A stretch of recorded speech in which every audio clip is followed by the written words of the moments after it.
Yeah, you would have to run that by the Lord Proctor first. If I do that, it's pretty much So, execution for me at best. as I said, you would be doing this work for the Inquisition, and just be sure to let your superior know that it is not insubordination that leads you to go against your wishes so much as it is your dedication to Emperor and all of the Imperium.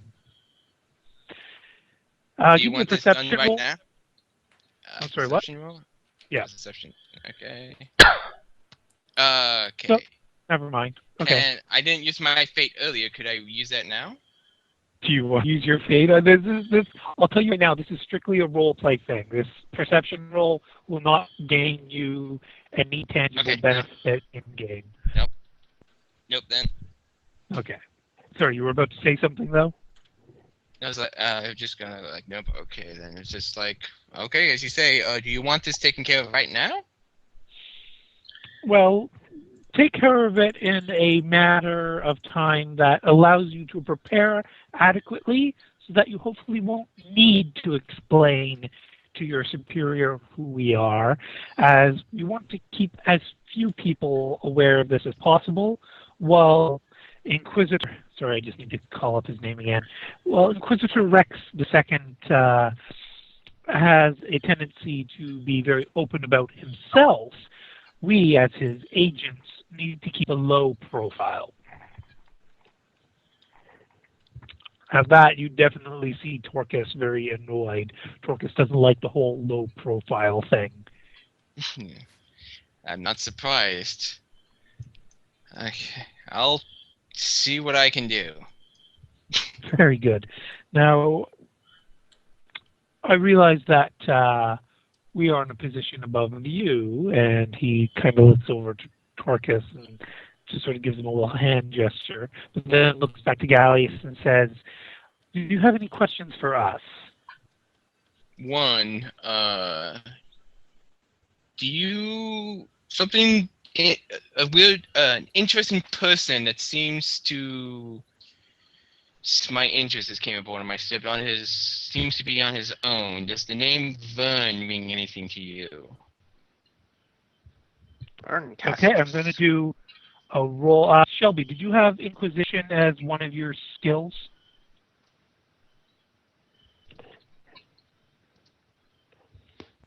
You have Occult, Warp, Psykers, Demonology, Heresy, and Cults. Nope, no Inquisition for you. Oh well. This will be in the order of Torcus, Talia, Lanster.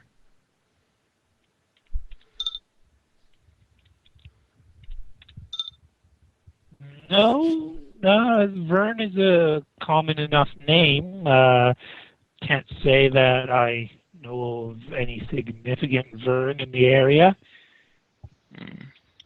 Just keeping your heads up because it seemed to be. I ran a background check on him when he came to my office. He had a paper that gave him a lot of leeway in his actions. I had a background check done of him, and he came out pretty blacklisted. Sorry, blacklisted. And at Uh, that point, everything's like, would you offer him the paperwork? yeah. Okay. At that point, Talia will give it a read through, and maybe this will spark something in Talia. Okay, and now let's see if Talia can keep her emotions under control. You can see flat out that Talia sees something in this report, and she's biting her lip. She folds up the report and tucks it away into her bag and says, "We're going to need to hold on to this. It's probably best that, you just make sure that Vern doesn't interfere with anything that we've set in motion." She'll look to the other two, who will look at her confused, and she'll back away. Just so I take it that he is a person of interest then. So Lansar will kind of shrug. Talia is a little eccentric when it comes to matters of paperwork, so pay no heed to her. Just As she said, make sure that this Vern fellow doesn't interfere with our investigation or the work that we're having you do. Okay, as you wish. Thank you. Now then, we must be on our way. There is still much for us to examine. If you do need to get a hold of us, Talia, she'll come back over. She'll deposit a microbead into your hand, if you would, accept it anyway. I'll take it. Okay. At which point Lester said, you may reach us through this device if you learn of anything. But as I said, try to keep things on the down low. I'm sure that your own men and women in service here will obey your orders to the letter, even if they do go against the Lord Proctor. So do your best not to let them in on too much information. We want to keep them protected, you see. I understand, but I will have to inform them of the coming storm, as it seems to be surrounds this auction. The auction, we hope to keep everything nice and calm, as we don't want to, as the old hunting thing is, we don't want to stir up the underbrush and scare them into hiding. So then, have yourself a wonderful time, and we shall see you again later, Arbitrator Gaius. Torcus is still kind of just twitching and just clenching his teeth into something, but he'll start marching out. As he's passing you, Shelby, let me roll his willpower. He does not do anything except give you a death glare.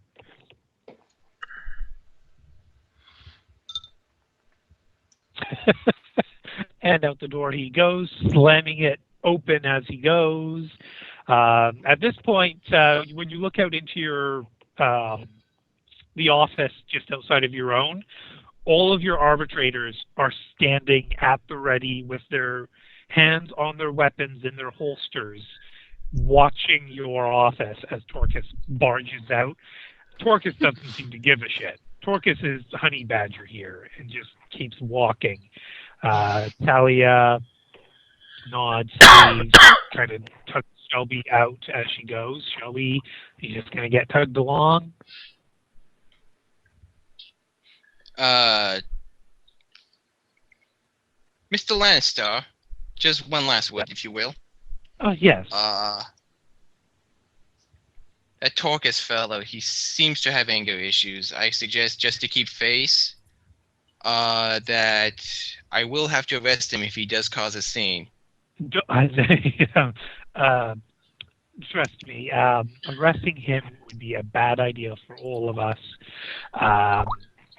Just let Talia and I handle him, and if it comes down to it, Shelby will do as Shelby does once again. I do hope to avoid that, but it wouldn't be the first.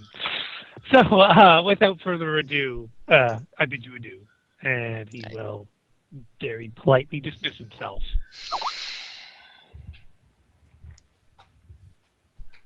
It's gonna be a long 4 days.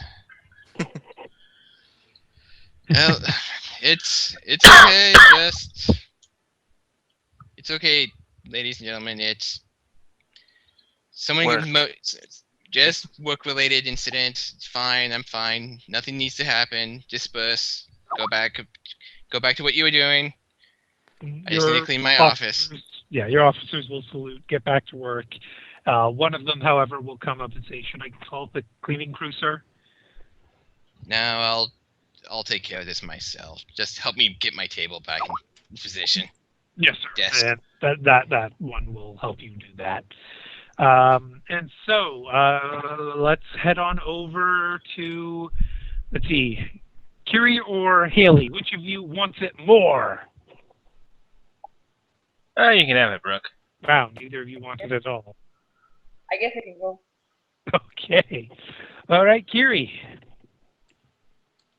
So the sneakiness got you to the rooms, but then you got made after interrupting a apparently very loving couple, and something within you, just kind of a little worm for some reason, something you've never kind of felt before. Because, well, not to break any fourth walls, but I'm going to just have to declare that your character hasn't ever had to fight against anything Psyker or Sorcerer related in the past. So that urge within you, you'd have no way of distinguishing it as anything other than your own natural emotional reaction. It might be a confusing emotional reaction to you, but as far as you're concerned, it was natural. Okay.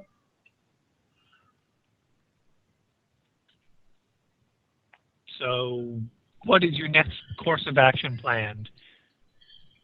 She's gonna see if she can try to gain the ability to bid in the auction. Okay, so now she's going to be taking off her stealth suit and going in as a noble? Correct.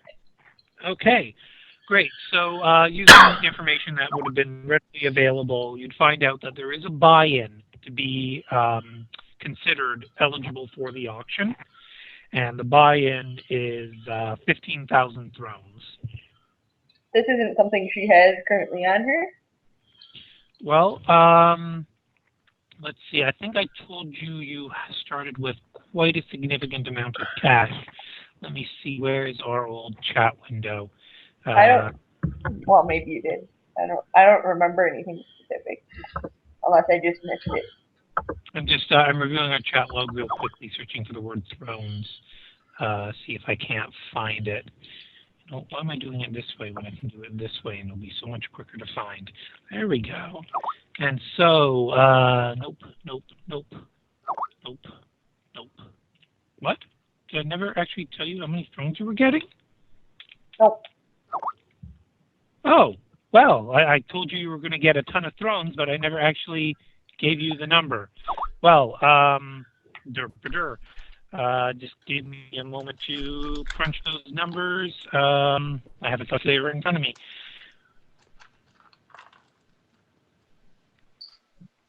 Yeah, okay, yeah,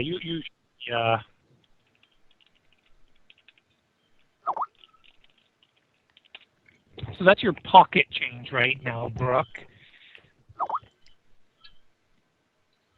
Oh, that's a nice chunk of pocket change. Yes, okay. You're a noble. That's what being a noble gives you.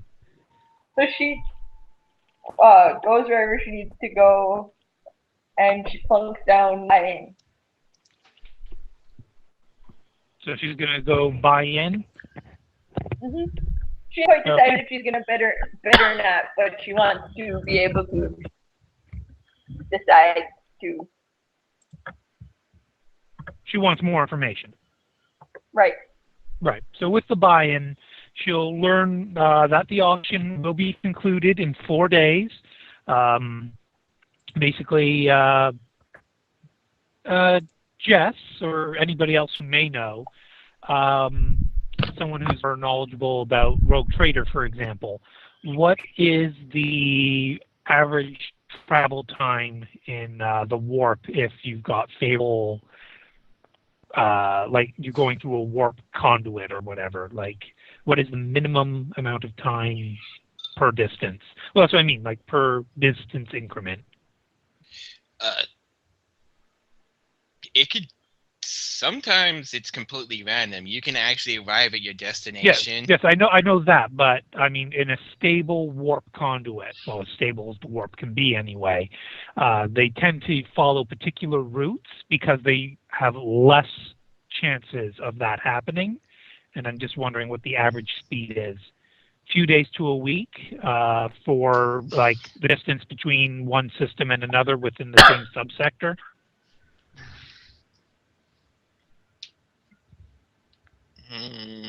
Sounds about right to me. Yeah, okay, so 4 days for a short travel on a very strong conduit line. Sound about right. Okay. Let me see if sector... planet to planet is normally like about a day or two.